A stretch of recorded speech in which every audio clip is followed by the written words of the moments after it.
C'est l'heure du journal de l'Afrique, soyez les bienvenus sur France 24. À la une ce soir, le pape n'est pas africain. La fumée blanche est apparue place Saint-Pierre. Les fidèles catholiques ont un nouveau pape et il n'est pas africain. Depuis la mort du pape François, 3 cardinaux africains étaient papabili.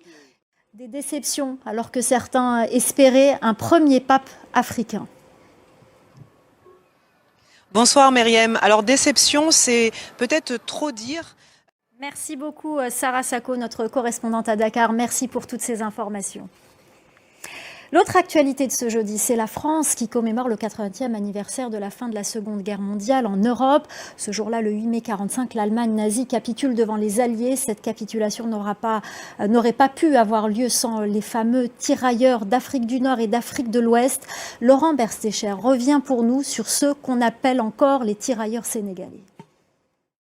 Pour en parler avec nous sur ce plateau, Karfa Diallo, président de l'association Mémoire et Partage. Bonsoir, merci beaucoup d'être avec nous. Merci de votre invitation. Alors, on a entendu ce sujet sur les tirailleurs dits sénégalais qui venaient de toute l'Afrique de l'Ouest. Tout d'abord, quel a été leur rôle réel sur le terrain lors de cette Seconde Guerre mondiale en particulier? La contribution des indigènes d'une manière générale. Merci beaucoup Karfa Diallo. Et juste pour information, nous avions dû bouleverser un peu notre émission en raison de l'élection du pape, mais il y a une interview de Benjamin Stora concernant le 8 mai 1945, massacre de Sétif Galmaï Kharata, que vous pourrez retrouver sur notre site internet, sur notre chaîne WhatsApp et également sur les réseaux sociaux. Merci de nous avoir suivis. C'est la fin du journal de l'Afrique. Restez avec nous, l'info continue sur France 24.